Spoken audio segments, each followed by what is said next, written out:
It means कि उसका जो रेट है वो इंक्रीज करता है कैटालिस्ट।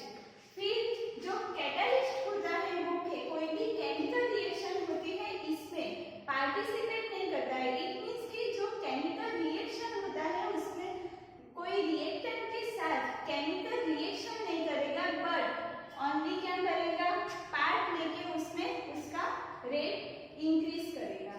आपको कैटालिस्ट टू टाइप के कैटालिस्ट होते हैं। फर्स्ट है होमोजेनियस कैटालिस्ट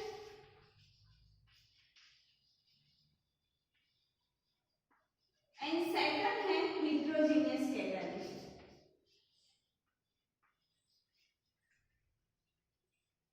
तो जो रेट ऑफ रिएक्शन इंक्रीज करने के लिए जो हम कैटालिस्ट यूज करते हैं, इट मींस कि जो फिनोमिना यूज करते हैं इसको क्या बोलते हैं हम, कैटालाइसिस। मतलब जो रेट इंक्रीज करने के लिए जो कैटालिस्ट यूज किया वो फिनोमिना को हम बोलते हैं कैटालाइसिस। तो टू टाइप्स ऑफ कैटालिसिस होता है, एक है होमोजेनियस एंड सेकंड वन है हेटेरोजेनियस। तो फर्स्ट हम कैटालिसिस क्या है वो हम देखेंगे कि, और उसके बाद होमोजेनियस एंड हेटेरोजेनियस में क्या डिफरेंस है वो हम देखते हैं।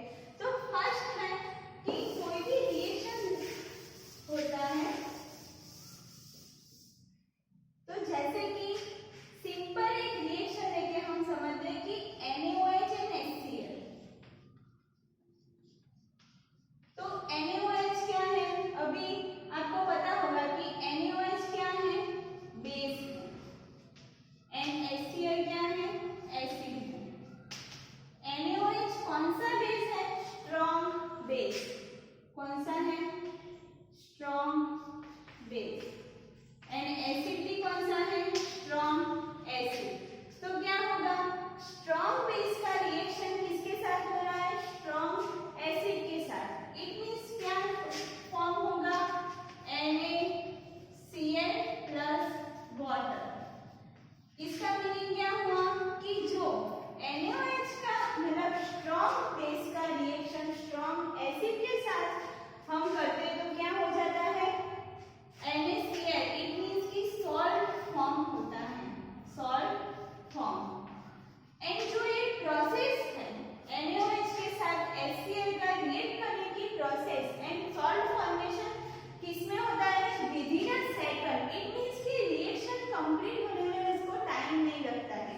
इट मींस कि जो रिएक्शन है वो क्या है, सुपर फास्ट रिएक्शन। तो जो सॉल्ट बन रहा है वो प्रोसेस क्या है, सुपर फास्ट रिएक्शन। तो इसे हम सुपर फास्ट रिएक्शन क्यों कहते हैं, क्योंकि जो स्ट्रॉन्ग बेस के साथ हमें स्ट्रॉन्ग एसिड का रिएक्शन करा है तो क्या हुआ, जो सॉल्ट फॉर्म हुआ तो क्या वो within a second salt form हो जाता है, salt form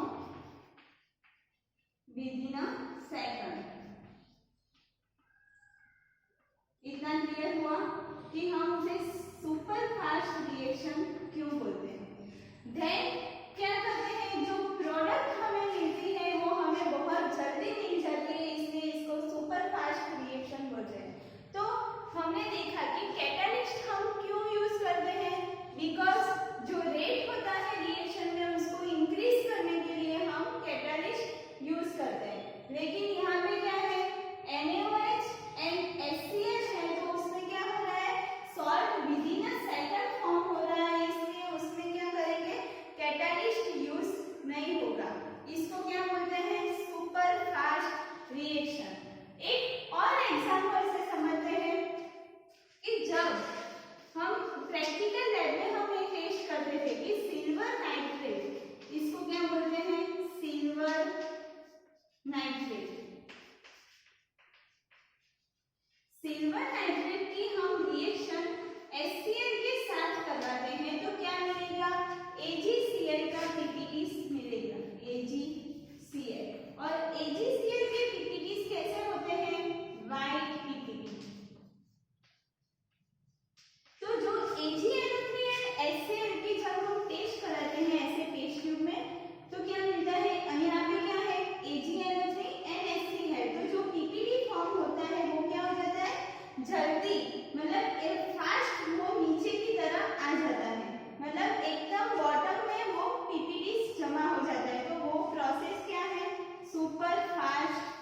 reaction. It means कि जो पीपीटी बन रहा है वो टेस्ट ट्यूब में कहाँ पे जमा होंगे, बॉटम में जमा होंगे, इसको बोलते हैं सुपर फास्ट रिएक्शन। एंड जो सुपर फास्ट रिएक्शन होती है उसमें कोई कैटालिस्ट की जरूरत नहीं होती है, मीन्स कि catalyst does not required for a super fast reaction. इसका मीनिंग क्या हुआ कि कैटालिस्ट हम क्यों यूज करते हैं, कैटालिस्ट रेट इंक्रीज करने के लिए हम यूज करते हैं रिएक्शन। बट यहाँ पे क्या है, ऑलरेडी उसका जो रिएक्शन है ऑलरेडी फास्ट है, तो हम कितना फास्ट कराएंगे, यहाँ पे तो within a second reaction complete हो रहा है, तो इसलिए ये जो रिएक्शन है उसको कंप्लीट कराने के लिए हमें कोई भी कैटालिस्ट रिक्वायर नहीं होगा। तो for a super fast reaction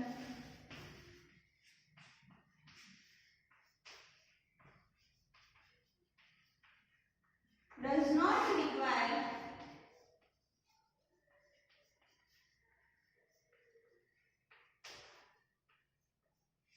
catalyst. इतना क्लियर हुआ कि जो सुपर फास्ट रिएक्शन होती है उसको जो कंप्लीट कराने के लिए हमें कैटालिस्ट रिक्वायर नहीं होता है, बिकॉज ऑफ कि जो सुपर फास्ट रिएक्शन में जो रिएक्शन है वो विदिन अ सेकंड कंप्लीट हो जाती है, इसलिए कैटालिस्ट की जरूरत नहीं पड़ती।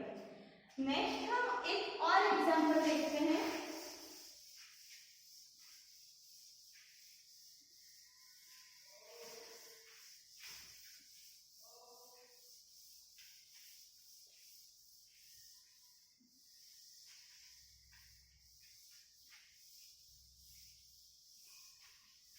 तो फर्स्ट है, जब हम कोई भी आयरन होता है Fe, मतलब यहाँ पे आयरन है ऐसे, ये क्या है आयरन, तो आयरन का कोई पार्ट है उसमें क्या होता है, आयरन में क्या होता है रस्टिंग होता है।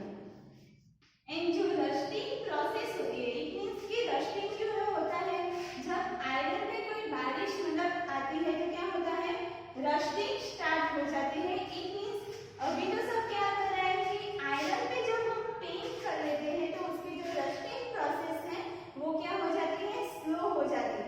इट मीन्स कि 8 to 10 मंथ मतलब रस्टिंग होने में लग जाते हैं।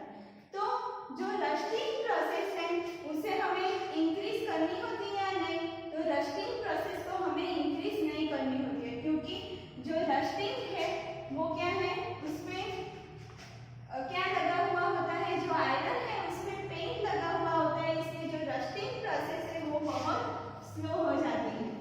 तो उसको क्या बोलते हैं super slow reaction, super slow reaction. तो आगे हमने देखा था कि सुपर फास्ट रिएक्शन एंड ये जो रिएक्शन है वो क्या है सुपर स्लो रिएक्शन। अभी आपको आप कैटालिस्ट का बेसिक पढ़ा रहे हो, नेक्स्ट हम टॉपिक देखेंगे। तो यहाँ पे क्या है सुपर स्लो रिएक्शन है, तो सुपर स्लो रिएक्शन में रेट इंक्रीज नहीं करना होता है, इसलिए for a super slow reaction catalyst की रिक्वायरमेंट नहीं होती है। तो इनका जो कंक्लूजन आता है वो क्या आता है, for super slow and super fast reaction catalyst not required,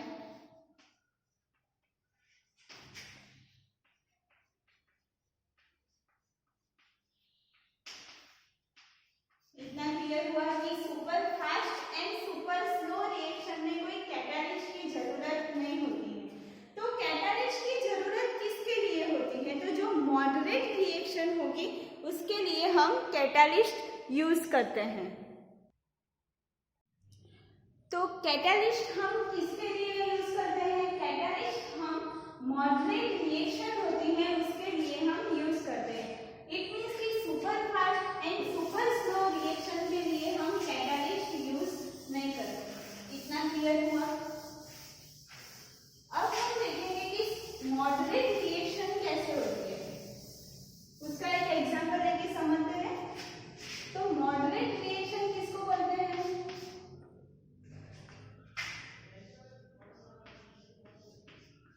KClO3। तो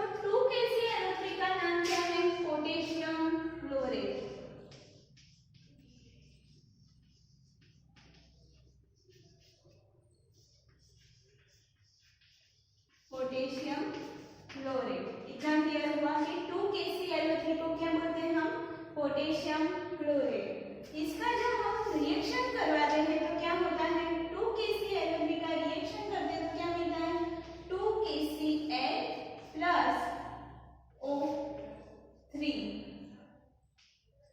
इट मीन्स कि क्या फॉर्म हुआ, 2KCl and O3। तो इसका मीनिंग क्या हुआ कि जो ये रिएक्शन कंप्लीट हो रही है उसको एक क्या फॉर्म हो रहा है, ऑक्सीजन फॉर्म हो रहा है। क्या फॉर्म हो रहा है, ऑक्सीजन। तो जो ऑक्सीजन फॉर्म हो रहा है वो रिएक्शन कंप्लीट होने के लिए कितने आवर्स लगते हैं, 4 आवर्स। तो रिएक्शन कंप्लीट होने के लिए 4 आवर्स लगते हैं। तो अभी आपको ऑक्सीजन की अर्जेंट रिक्वायर्ड है, मतलब ऑक्सीजन आपको जल्दी चाहिए। 4 आवर्स के लिए आप वेट नहीं कर सकते हो, तो ऑक्सीजन आपको जल्दी चाहिए, इसलिए आपको क्या यूज करना है, कैटालिस्ट। मतलब कैटालिस्ट क्या करेगा, रिएक्शन रेट को इंक्रीज करेगा, तो हमें जो ऑक्सीजन चाहिए वो क्या मिलेगा, जल्दी मिल जाएगा। तो जो कैटालिस्ट है वो क्या यूज करते हैं, MnO2। कैटालिस्ट कौन सा यूज होता है, MnO2, मैंगनीज ऑक्साइड। तो मैंगनीज ऑक्साइड हम जब यूज करेंगे एज अ कैटालिस्ट तो क्या होगा, जो O3 मतलब ऑक्सीजन फॉर्म हो रहा है वो क्या होगा, बहुत जल्दी ऑक्सीजन फॉर्म होगा। एंड जो रिएक्शन है उसको कंप्लीट होने में कितना टाइम लगेगा, 15 मिनट। इट मीन्स कि विदिन 15 मिनट रिएक्शन कंप्लीट हो गया। तो जब हमने कैटालिस्ट यूज नहीं किया था तो कितने 4 आवर्स लगते थे, मतलब मोर टाइम कंज्यूमिंग प्रोसेस थी। लेकिन हमने जब कैटालिस्ट यूज किया तो क्या हुआ कि उसने टाइम कंज्यूम नहीं किया and within 15 minute reaction complete हो गई। तो इसका मीनिंग क्या हुआ कि जो फिनोमिना रेट के लिए, रेट इंक्रीज करने के लिए हम यूज करते हैं कैटालिस्ट, इसे क्या बोलते हैं, कैटालाइसिस। तो the phenomena in which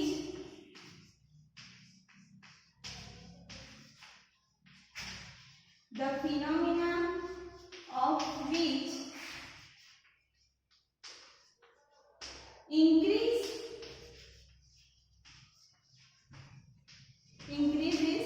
rate of reaction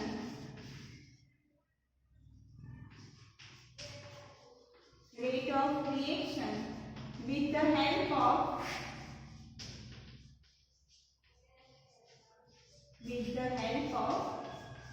catalyst is called, इसे क्या बोलते हैं, कैटालाइसिस। इतना क्लियर हुआ।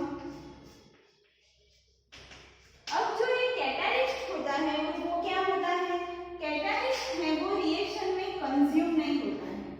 तो जो कैटालिस्ट होता है वो क्या होता है, not consume in a reaction, not consume in reaction. मतलब ये जो रिएक्शन हो रही है उसमें MnO2 पार्ट लेगा, बट इसके लिए ओनली रेट इंक्रीज करने के लिए MnO2 पार्ट लेता है, लेकिन उसके साथ कोई रिएक्शन नहीं करता है। यहाँ पे MnO2 आपको दिख रहा है नहीं। इट मीन्स कि आफ्टर जब रिएक्शन कंप्लीट होगी तो MnO2 क्या मिलेगा, हमको वापस मिलेगा वही फॉर्म में। तो not consume in a reaction. तो इसका मीनिंग क्या हुआ कि जब रिएक्शन कंप्लीट होगा तो जो कैटालिस्ट हमने लिया है वो हमें एज इट इज वापस मिल जाएगा। उसका नेक्स्ट है कि कैटालिस्ट क्यों यूज करते हैं, तो स्पीड इंक्रीज करने के लिए हम यूज करते हैं। तो जो रिएक्शन स्पीड होती है उसे इंक्रीज करने के लिए हम क्या यूज करते हैं, कैटालिस्ट। तो इतना क्लियर हुआ कि कैटालिस्ट एंड कैटालाइसिस में क्या डिफरेंस है। कैटालाइसिस इट मींस कि जो फिनोमिना यूज होती है रेट इंक्रीज करने के लिए with the help of catalyst, उसे क्या बोलते हैं, कैटालाइसिस। एंड जो कैटालिस्ट किसे बोलते हैं, जो रेट इंक्रीज करने के लिए यूज होते हैं एंड स्पीड क्या करते हैं, इंक्रीज करता है, बट क्या करता है, रिएक्शन में पार्टिसिपेट नहीं करता है, इट मीन्स कि रिएक्शन में कंज्यूम नहीं होता है, इसे क्या बोलते हैं, कैटालिस्ट। एंड जो कैटालिस्ट होता है वो super fast and super slow reaction के लिए यूज नहीं होता है, बट किसके लिए यूज होता है, मॉडरेट रिएक्शन के लिए यूज होता है।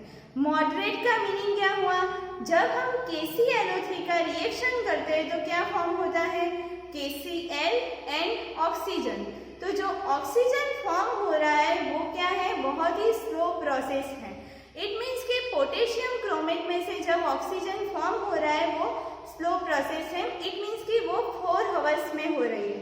उसको जो ऑक्सीजन की रिक्वायर्ड हमें बहुत ही जल्दी है, तो उसे रेट इंक्रीज करने के लिए हम क्या यूज करेंगे, MnO2।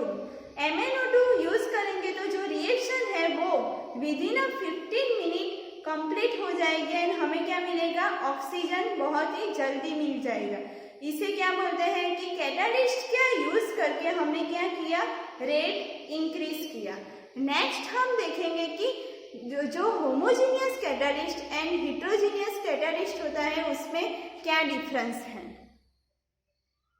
तो जो इन होमोजीनियस एंड हेटेरोजीनियस दो टाइप हैं वो किसके डिपेंडिंग है, उसका जो टाइप पड़ा वो हम देखेंगे।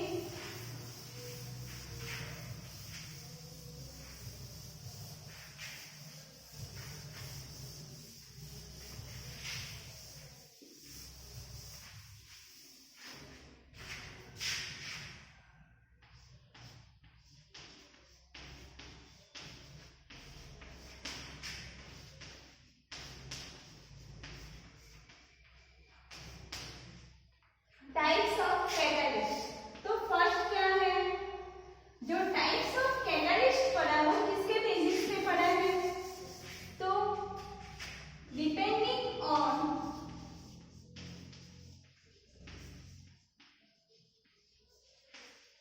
Nature of,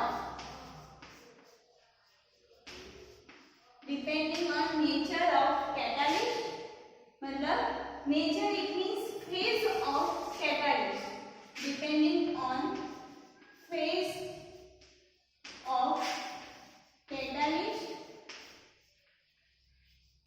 and reaction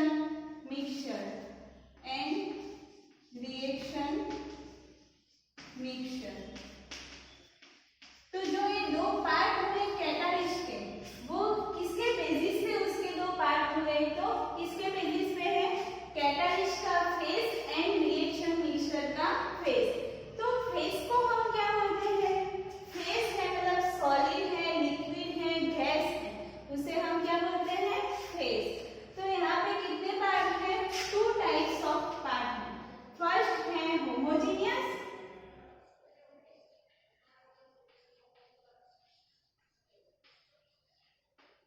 and second one है हेटेरोजीनियस।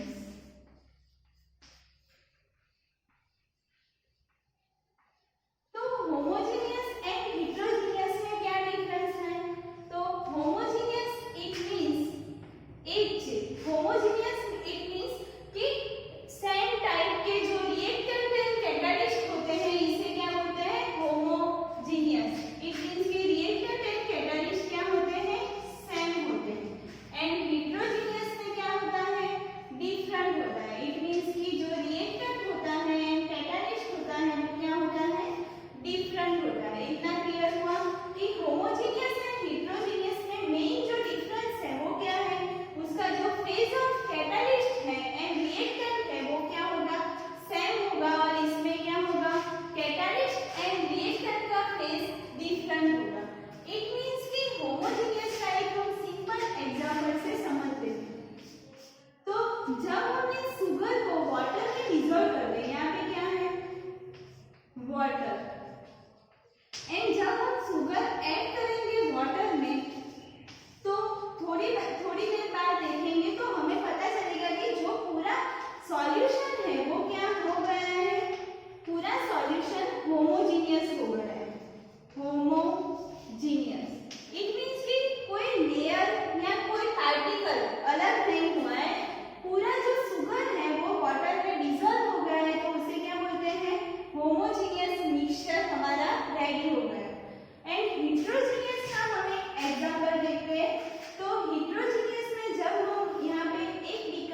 सॉलिड लेंगे तो कैटालिस्ट भी क्या होगा, सॉलिड होगा। इतना क्लियर हुआ। रिएक्टेंट लिक्विड लेंगे तो कैटालिस्ट भी क्या लेना है, लिक्विड लेना है। रिएक्टेंट गैस लेंगे तो कैटालिस्ट भी गैस लेना है। इट मींस कि जो फेस है वो रिएक्टेंट एंड कैटालिस्ट दोनों के फेस सेम होने चाहिए। और यहाँ पे क्या है, हेट्रोजीनियस में जो रिएक्टेंट होता है उसका हमने गैस लिया एंड कैटालिस्ट क्या है, सॉलिड। कैटालिस्ट क्या है, सॉलिड है। इट मींस कि उसके जो रिएक्टेंट एंड कैटालिस्ट है उसके फेस क्या है, डिफरेंट है। तो आपको क्लियर हुआ होगा अभी कि होमोजीनियस एंड हेट्रोजीनियस में जो मेन डिफरेंस है वो क्या है। होमोजीनियस में दो लेयर सेपरेट नहीं होते हैं, बट जो पूरा मिक्सचर है वो मिक्स हो जाता है। इट मींस कि रिएक्टेंट एंड कैटालिस्ट सॉलिड होता है। और हेट्रोजीनियस में क्या होता है, जब हम वाटर में ऑयल डालते हैं तो पूरा जो लेयर है वो क्या हो जाता है, सेपरेट होता है। इसलिए उसको क्या बोलते हैं, रिएक्टेंट गैस लेते हैं तो कैटालिस्ट क्या लेना है, सॉलिड लेना है। तो कैटालिस्ट के कितने पार्ट हमने देखे, 2 पार्ट्स। फर्स्ट है होमोजीनियस एंड सेकंड वन है हेट्रोजीनियस। जो टाइप्स पढ़े हैं वो किस पे डिपेंडिंग है, depending on a phase of catalyst and reaction mixture. मतलब जो फेज कैटालिस्ट का फेज होता है एंड रिएक्शन मिक्सचर में जो रिएक्टेंट का फेज होता है उस पे डिपेंड होता है। नेक्स्ट हम होमोजीनियस एंड हेट्रोजीनियस एग्जाम्पल के साथ समझते हैं। तो फर्स्ट हम देखेंगे कि होमोजीनियस कैटालिस्ट एग्जाम्पल के साथ।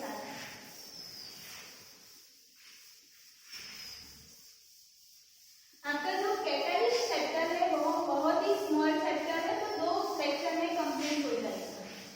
और उसमें जो होमोजीनियस कैटालिस्ट है हेट्रोजीनियस कैटालिस्ट का डिफरेंस वो आपका बहुत इंपॉर्टेंट है। तो फर्स्ट है homogeneous,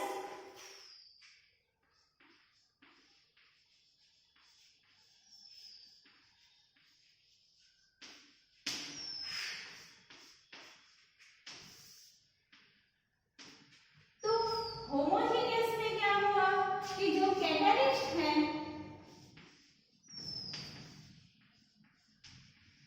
catalyst in same phase during reaction,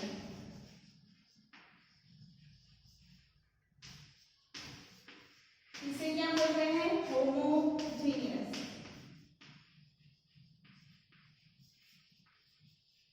इसका एक एग्जांपल लेके देखते हैं। मतलब हमने देखा कि होमोजीनियस में वाटर में क्या ऐड किया था, शुगर ऐड किया था, तो शुगर क्या होती है, डिसॉल्व हो जाती है। इसलिए हमें क्या मिलता है, होमोजीनियस मिक्सचर। इट मींस कि जब हमें कैटालिस्ट कोई लिक्विड लेंगे तो क्या लेना है, रिएक्टेंट है वो भी लिक्विड होना चाहिए। तो यहाँ पे हम एक एग्जांपल लेके समझते हैं, हाइड्रोलिसिस ऑफ एस्टर।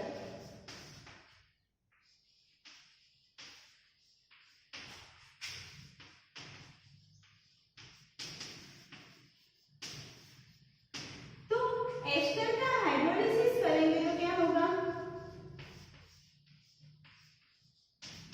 जो एस्टर है वो क्या है, लिक्विड फॉर्म में है, मतलब एक्वेस है। एस्टर का हाइड्रोलिसिस करेंगे तो क्या होता है, H2 क्या है, लिक्विड। तो जो कैटालिस्ट लेंगे वो क्या लेंगे, H+ भी क्या है, एक्वेस है। तो रिएक्शन होगी तो क्या होता है, H+ क्या वर्क करता है, work as a catalyst, work as a catalyst. इतना क्लियर हुआ कि जब हाइड्रोलिसिस ऑफ एस्टर करते हैं, मतलब एस्टर का हाइड्रोलिसिस करेंगे तो जो ए क्या है, एस्टर CH3COO2H5। तो एस्टर का हाइड्रोलिसिस करेंगे तो क्या मिलेगा, CH3COOH एंड C2H5OH। तो जो H2O है वो क्या हो जाएगा, डिसोसिएट हो जाएगा H+ and OH-।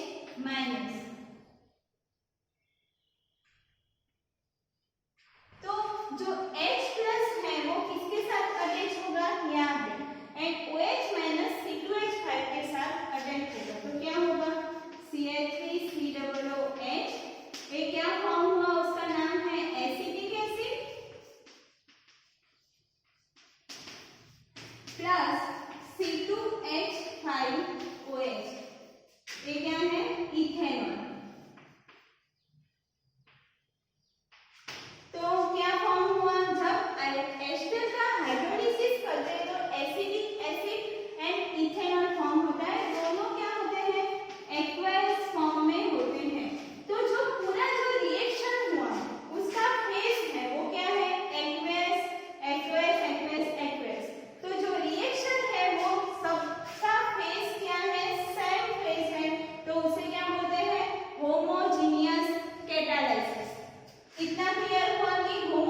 Product form हुई, तो इसको क्या बोलते हैं, formation of a product. Then next है desorption of a product.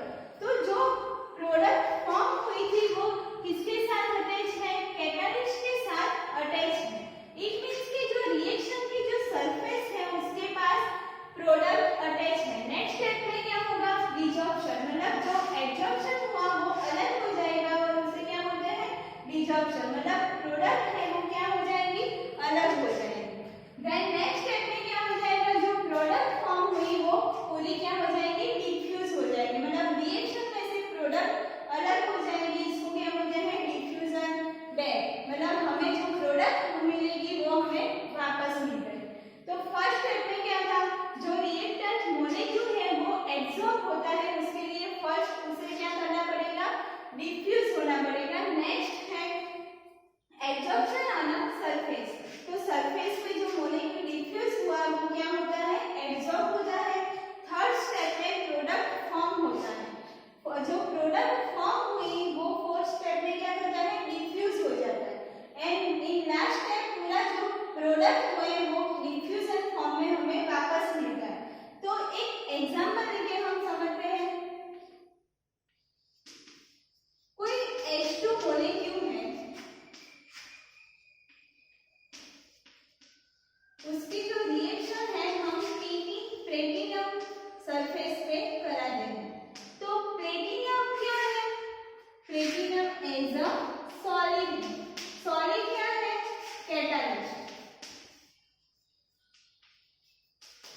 And H2 क्या है, H2 मॉलिक्यूल गैस। तो फर्स्ट स्टेप में क्या है, जो H2 मॉलिक्यूल है, H2 का मॉलिक्यूल है, मतलब दो H उसमें है, तो H2 मॉलिक्यूल का क्या हो रहा है, डिफ्यूजन हो रहा है, मतलब H एंड H क्या हो रहा है, अलग हो रहा है, मतलब डिफ्यूज हो रहा है।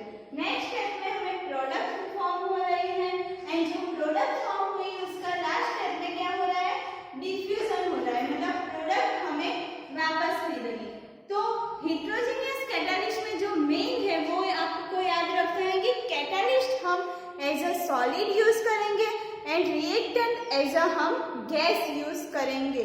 आपको उसका जो फेस है वो याद रखना है कि उसके जो होमोजेनियस में उसके फेस है वो सेम होते हैं एंड हेटेरोजेनियस में उसके फेस डिफरेंट होते हैं।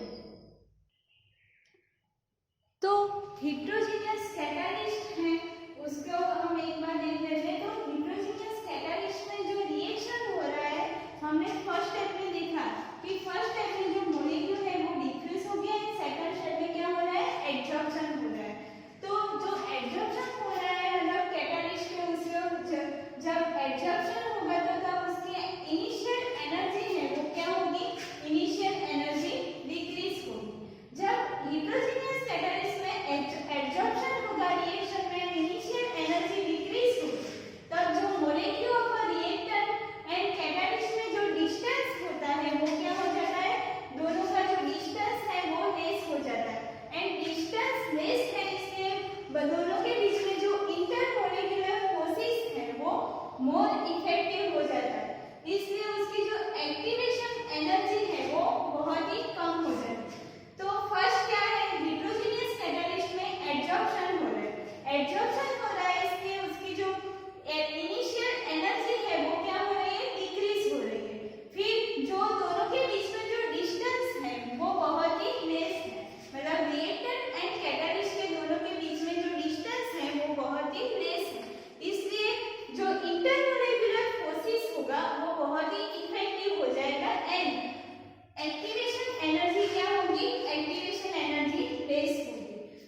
Sulphur dioxide.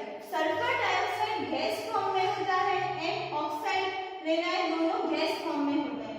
देन रिएक्शन हमें क्या करनी है, जो कैटालिस्ट है वो क्या लेंगे, सॉलिड लेंगे। तो क्या बोलेगा, सल्फर ट्राइऑक्साइड। तो जो हमने स्टार्टिंग में जो रिएक्टेंट लिया वो क्या था, गैस था and V2O5 as a catalyst वो क्या है, सॉलिड है, इसलिए इसे क्या बोलते हैं, हिट्रोजीनियस कैटालिस्ट। नेक्स्ट क्या है, जो SO2 है वो क्या करेगा, कैटालिस्ट के साथ रिएक्ट करेगा एंड SO3 फॉर्म होगा एंड V2O4 लिबरेट होगा। देन जो SO3 फॉर्म हुआ तो वो अगेन V2O4 एंड O2 के साथ रिएक्ट करेगा एंड वेनेडाइल सल्फेट फॉर्म होगा। जो VOSO4 है उसको क्या बोलते हैं, वेनेडाइल सल्फेट। वेनेडाइल सल्फेट जो फॉर्म हुआ वो डिसोसिएटेड होगा and V2O5 SO3 and SO2 में फॉर्म होगा। उसका जो पूरा रिएक्शन है उसके लास्ट में क्या मिलता है हमें, 3SO2 V2O5 O2 2SO3 SO2 and V2O5। तो 3SO2 कहाँ से आया, 3SO2 2SO2 यहाँ पे है, 1SO2 यहाँ पे, तो क्या आया 3SO2। V2O5 क्या है, यहाँ पे V2O5। O2 कहाँ से आया, O2 यहाँ से आया। तो जो 2SO3 क्या है, 2SO3 लेफ्ट साइड है एंड राइट साइड भी 2SO3 है, तो वो निकल जाएगा। फिर क्या है, V2O4, V2O4 भी क्या है, निकल जाएगा, VOSO4 भी निकल जाएगा। O2 क्या है, O2 रिमेन है, मतलब 2O2। देन क्या है, 2SO3, राइट साइड में क्या बचता है, 2SO3 SO2 एंड V2O5। कितना क्लियर हुआ, क्या बचता है, V2O5 SO3 SO2। तो हिट्रोजीनियस कैटालिस्ट में जो एग्जांपल है मेन वो क्या है, मैन्युफैक्चर ऑफ H2SO4 एंड हम manufacture of H2SO4 contact process से कर सकते हैं। इतना क्लियर हुआ। तो अब हम देखेंगे कि होमोजेनियस एंड हिट्रोजीनियस कैटालिस्ट का डिफरेंस। तो होमोजेनियस एंड हिट्रोजीनियस कैटालिस्ट में क्या डिफरेंस है, main difference.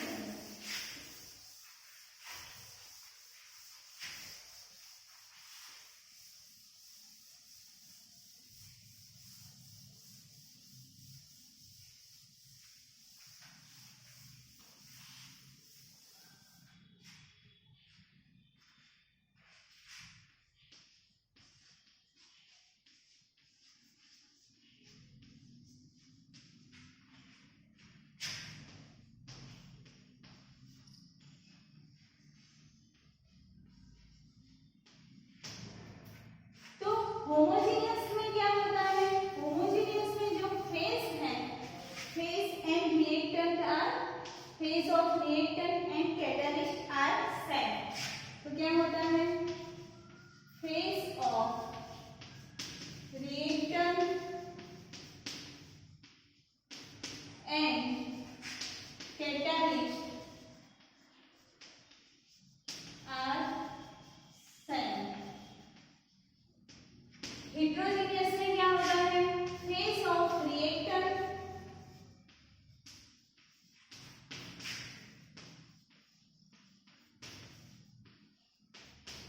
And catalyst are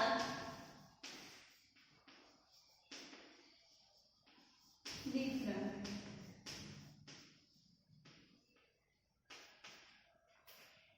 तो होमोजेनियस कैटालिस्ट में जो मेन इंपॉर्टेंट पॉइंट है वो क्या है कि होमोजेनियस कैटालिस्ट में जो सॉलिड है as a solid catalyst not used, solid catalyst not used. इसका मीनिंग क्या हुआ कि सॉलिड कैटालिस्ट यूज नहीं होता है, तो liquid and gas catalyst use.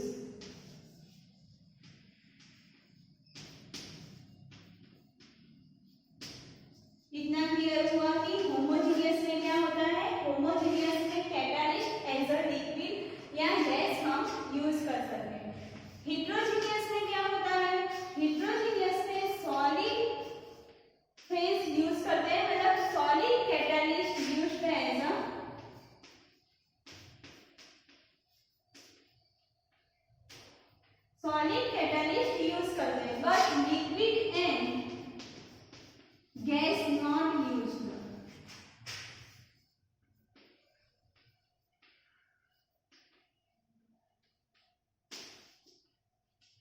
इतना क्लियर हुआ कि होमोजेनियस कैटालिस्ट में क्या होता है, सॉलिड कैटालिस्ट यूज करते हैं and heterogeneous solid catalyst use नहीं करते हैं, हिट्रोजीनियस में सॉलिड कैटालिस्ट यूज करते हैं।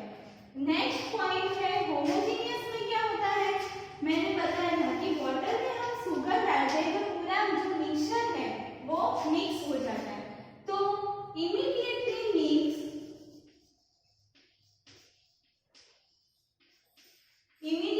reaction occurs and not separated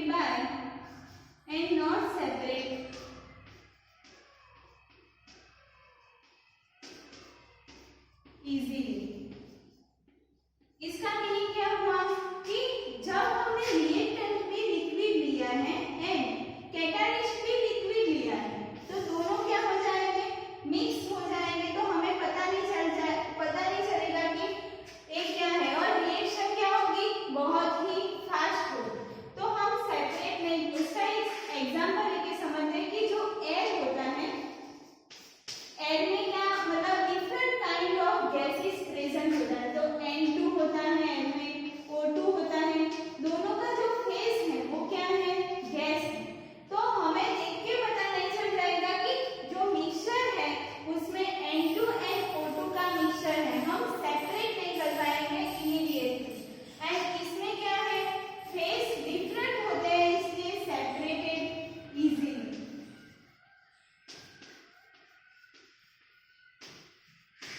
इतना क्लियर हुआ कि होमोजेनियस एंड हिट्रोजीनियस कैटालिस्ट में जो मेन डिफरेंस है वो क्या है कि होमोजेनियस कैटालिस्ट में जो फेस होता है वो हम सेम लेंगे एंड हिट्रोजीनियस कैटालिस्ट में फेस है वो डिफरेंट लेंगे।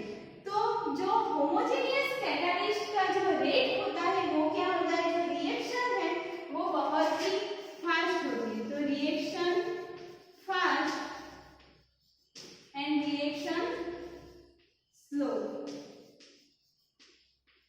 क्योंकि इसमें क्या है, होमोजेनियस कैटालिस्ट में फेस सेम है इसलिए दोनों मिक्स बहुत ही जल्दी हो जाएंगे, इसलिए रिएक्शन क्या होगी, फास्ट होगी। मतलब हमने जो जब गैस लिया है और कैटालिस्ट भी गैस है एंड रिएक्टेंट भी गैस है तो दोनों एक दूसरे में क्या हो जाएंगे, डिसॉल्व हो जाएंगे, इसलिए उसको जो सेपरेट करना बहुत ही हार्ड है, इसलिए उसका जो रिएक्शन है वो बहुत ही फास्ट होता है। और हिट्रोजीनियस में क्या होता है, हिट्रोजीनियस में उसका जो phase of reactant and catalyst है वो दोनों डिफरेंट होता है, इसलिए वो सेपरेट हम इजीली कर सकते हैं क्योंकि हमने क्या लिया है, कैटालिस्ट एज अ सॉलिड लिया है and reactant as a liquid लिया है, तो रिएक्शन होती है वो क्या होती है, स्लो होती है। हमने जो एक एग्जाम्पल देखा था कि वाटर में जब हम ऑयल डालते हैं तो जो दोनों लेयर क्या होते हैं, सेपरेट होते हैं, इसलिए दोनों एक दूसरे में क्या होते हैं, डिसॉल्व नहीं होते, बट होमोजेनियस कैटालिस्ट एक दूसरे में डिसॉल्व हो जाते हैं। नेक्स्ट हम देखते हैं कि कैरेक्टरिस्टिक्स ऑफ कैटालिसिस। तो फर्स्ट कैरेक्टरिस्टिक्स क्या है कि जो कैटालिस्ट है वो रिएक्शन में यूज होता है and at the end of reaction catalyst क्या हो जाता है, डिजनरेट हो जाता है। मतलब जब रिएक्शन हम स्टार्ट करेंगे तो हम कैटालिस्ट लेंगे and at the end of reaction क्या हो जाता है, कैटालिस्ट रीजनरेट। नेक्स्ट है the rate of catalyse reaction proportional to concentration of catalyst. तो जो रिएक्शन का रेट होता है वो हमें कितना कंसंट्रेटेड हमने कैटालिस्ट लिया उस पर डिपेंड करता है। जो होमोजेनियस कैटालिस्ट होता है उसका जो रेट होता है, homogeneous catalyst does not depend on a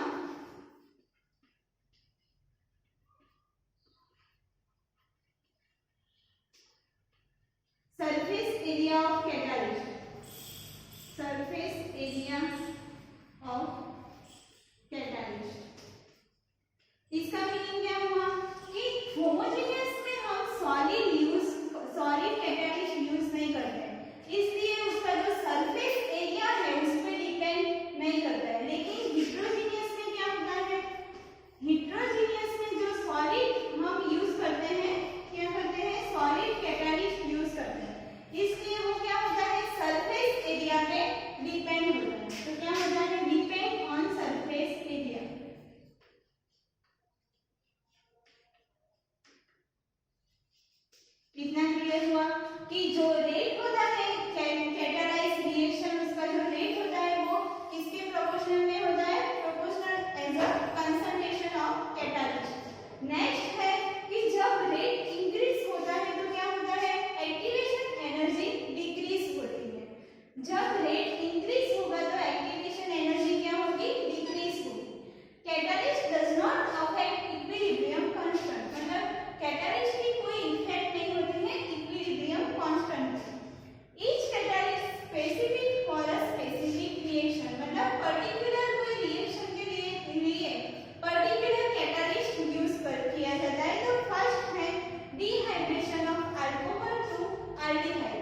मतलब अल्कोहल में से एल्डिहाइड का डिहाइड्रेशन करवाने के लिए हम क्या यूज करते हैं, catalyst as a copper use करते हैं।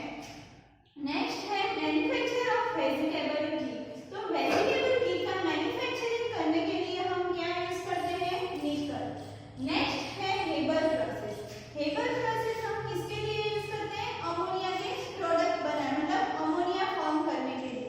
तो अमोनिया के लिए क्या यूज होगा, Fe। एंड लास्ट है कॉन्टैक्ट प्रोसेस।